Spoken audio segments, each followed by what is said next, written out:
अर्थात मला असं वाटतं की आता कमळीनं सगळ्याच गोष्टींची इथे कबुली दिलेली आहे, त्यामुळे ही चर्चा होण्याआधीच आता निकालात निघाल्यातच जमा आहे. बरोबर आहे मॅडम. चर्चा इथे संपलेली आहे म्हणजे हा कार्यक्रम इथेच संपलाय असं तुम्ही जाहीर करा मॅडम.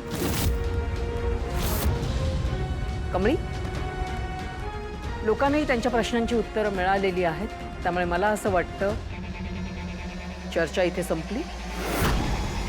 तू आता तुझ्या गावी जाऊ शकतेस, तुझं सामान वगैरे घेऊ.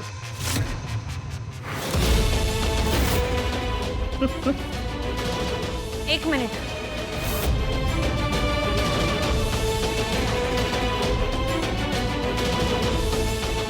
निकाल लागल्याच जमाय असं तुम्ही म्हणालात, पण निकाल अजून लागलेलाच नाही, कारण मी बोलायला सुरुवातच केलेली नाही.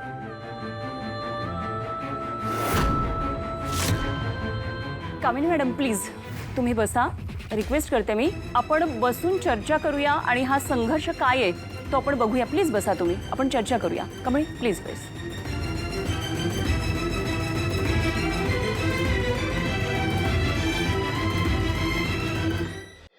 हे व्यासपीठ तुला तुझी बाजू मांडण्यासाठीच आहे. पण कमळी, तुझ्यावर जे सगळे आरोप झाले ते तू मान्य केलेलेस, मग एकदम मुद्द्याचा बोललासा बघा मॅडम. माझ्यावर जे काय आरोप झाले ते मी सगळं मान्य केलं. खरं न्याय अजून झालेलं नाही. कुठला बी निकाल फक्त गुन्हा घडलाय म्हणून नाही, तर त्यामागचं कारण जाणून घेतल्या बिगर दिला जात नाही. जोपर्यंत त्याचा अभ्यास करत नाही तोपर्यंत तो गुन्हा आहे की नाही हे आपण सिद्ध करू शकत नाही. मॅडम मला सांगा, तुमच्या घरी तुमच्या नवऱ्यासंग तुमचं जर भांडण झालं तर मग तुमच्या या स्टुडिओमध्ये यायला तुम्हाला बंदी घालतात का? नाही, म्हणजे तसं जर झालं तर रोज लाखो लोकांच्या नोकऱ्या जातील की नाही? कमळी, बोलण्यात अशी चतुराई दाखवून सत्य बदलत नाही.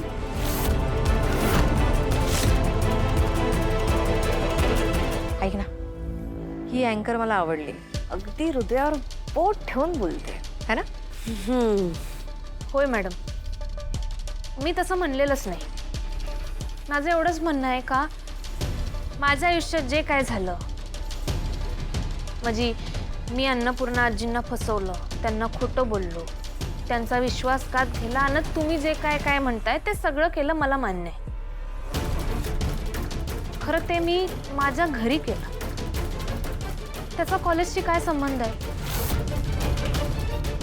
ज्या काय गोष्टी घडल्यात त्या माझ्या वैयक्तिक आयुष्यात घडल्यात. मग मला माझं शिक्षण घेण्यापासून का थांबवलं जात आहे?